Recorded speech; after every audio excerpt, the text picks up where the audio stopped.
Lila Carter never meant to linger in the old house her parents left her. It was a plain, boxy place in a sleepy Virginia suburb, its cedar siding faded, its front yard choked with crabgrass and dandelions. Tucked at the end of a curved cul-de-sac, it felt just far enough from town to be peaceful, but close enough for pizza deliveries or an ambulance if you needed one. Lila, a logistics manager grinding away in her Brooklyn apartment, came down 6 months after her dad passed to sort out paperwork, cut off utilities, and get the place ready to sell.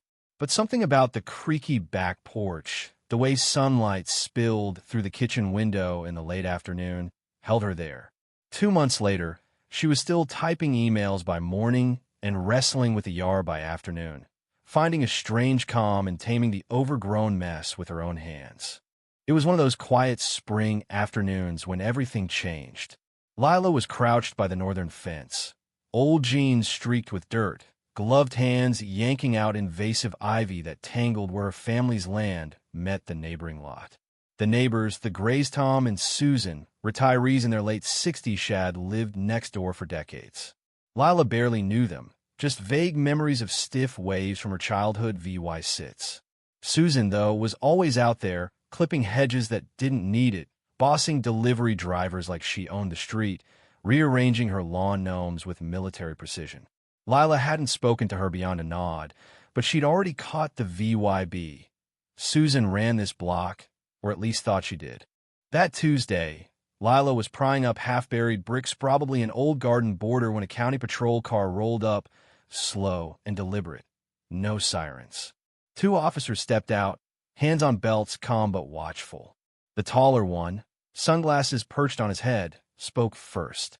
"Ma'am, we got a call about suspicious active VY tie here. Mind if we talk?" Lila, still clutching her spade, stood, brushing dirt off her gloves, her brain scrambling. "This is my place," she said, wiping sweat from her brow. "I'm just landscaping. What's the issue?" The officers swapped a glance.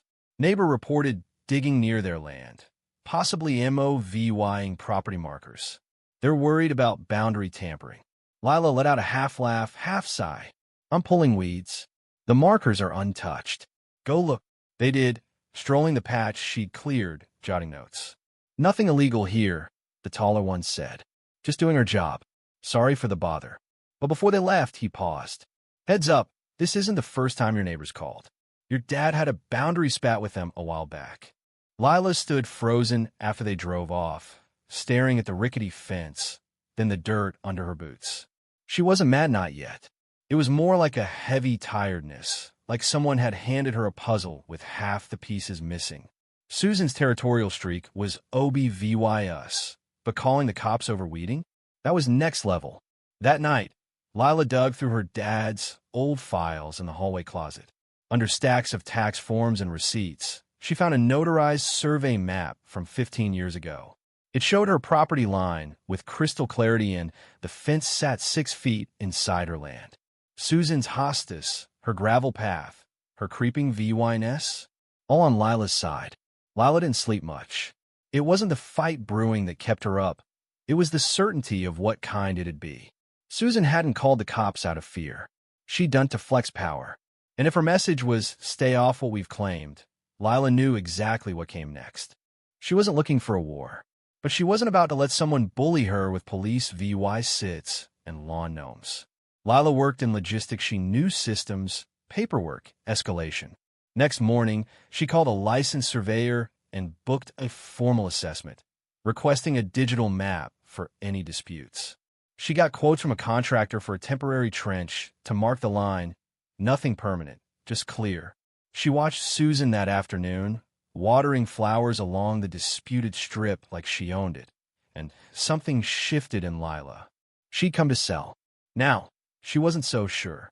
Sometimes a place claims you, not because you love it, but because someone tries to shove you out. The surveyor, a quiet guy named Paul, showed up Thursday, working for hours with lasers and GPS gear. Lila watched from her kitchen, half expecting Susan to storm out. She didn't. Paul's report confirmed it. The Grays had encroached 1.5 meters on Lila's land. No permits, no legal claim. That evening, Lila tied twine between Paul's stakes, a subtle marker. not a threat. By 6:30 a.m., Susan was out of her bathrobe, smashing a steak with a garden hoe. She locked eyes with Lila, lips tight, then walked off. Lila snapped a photo, replaced the steak, and sipped her coffee. The escalation hit fast. A code enforcement officer showed up, claiming Lila's digging threatened the Gray's garage foundation. Lila handed over her survey, Paul's certification, contractor notes.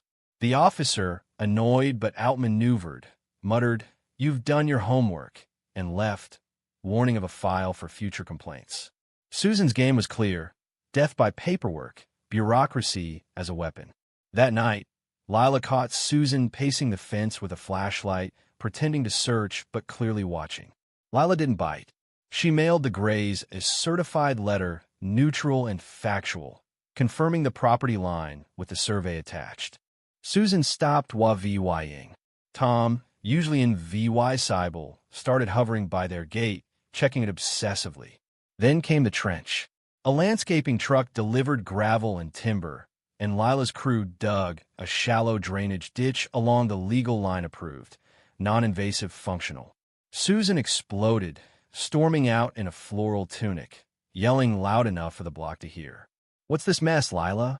If that gravel shifts to our yard, you're paying for it." Lila said nothing, handed the foreman her plan, and locked her door. 2 days later, a letter from the Gray's lawyer was taped to her door, accusing her of malicious obstruction and threatening a CIVYL suit. Lila hired Claire Voss, a boundary law expert who saw through the Gray's bluff. "They're scared," Claire said. "They know it's not theirs, but they think noise will scare you off. It won't." The trench was finished clean, narrow, a moat to the Grays. It blocked their shortcut, their casual trespass. Tom watched from the garage. Susan stayed inside. The streets VYB shifted. Neighbors hesitated to wave. The mail carrier avoided Lila's curb. Then Susan's sprinkler started soaking Lila's side of the trench, a petty jab. Lila documented it. Her compost bins were overturned, contents dumpedno claw marks, just deliberate. She added photos to her file. Susan hosted garden mornings, whispering about entitled newcomers.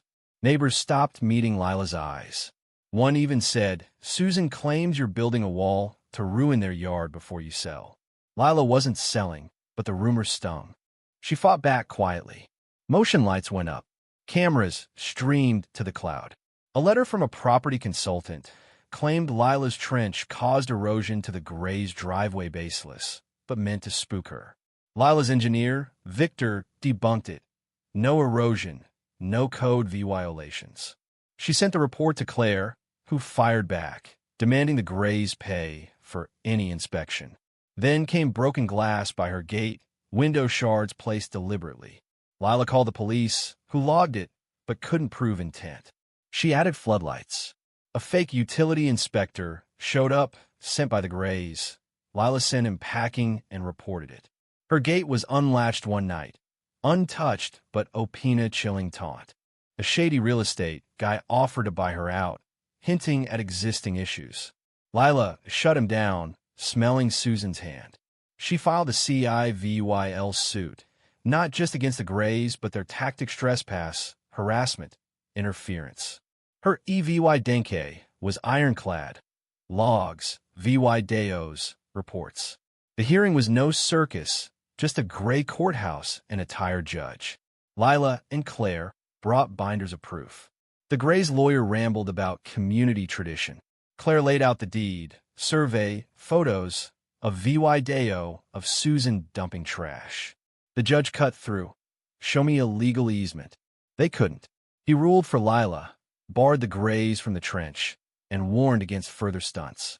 Susan's face crumpled, not in anger but defeat. 2 days later, MOVYing truck hit their driveway. No neighbors helped. Susan, in plain clothes, avoided Lila's gaze. Their house went up for sale, polished to erase the fight. Lila's trench stayed, a quiet, untouchable line. New neighbors, a kind older couple, moved in, clueless about the war. Lila gave them the survey map with a note, "For your records." They sent scones and a thank you card, calling her a great neighbor. Lila transformed the house. She repainted the porch, planted grasses along the trench beautiful, impassable. She boxed her EVY Denke, shelved it, and in VY Ted friends over, laughter filling the yard where tension once choked it. One night, on the porch with iced tea, she traced the trench with her eyes. It wasn't about dirt. It was about space, the right to exist without someone redrawing your lines. Susan hadn't just stolen land. She tried to erase Lila's place here. She failed not because Lila screamed, but because she stood firm, her silence sharper than any shout. The neighborhood settled. Some still avoided her. Others nodded with respect. Lila didn't care. Her home wasn't inherited anymore. She'd earned it, and no one would cross her again. But what do you think? Was Lila a hero for standing her ground? Or did she escalate a petty feud too far? Should neighbors bend on small encroachments for peace? Or is every inch worth fighting for? Could Susan have had a point? Or was she just a bully hiding behind community? Drop your take in the comments. Hit like if this got you fired up, and subscribe for more stories that make you pick a side.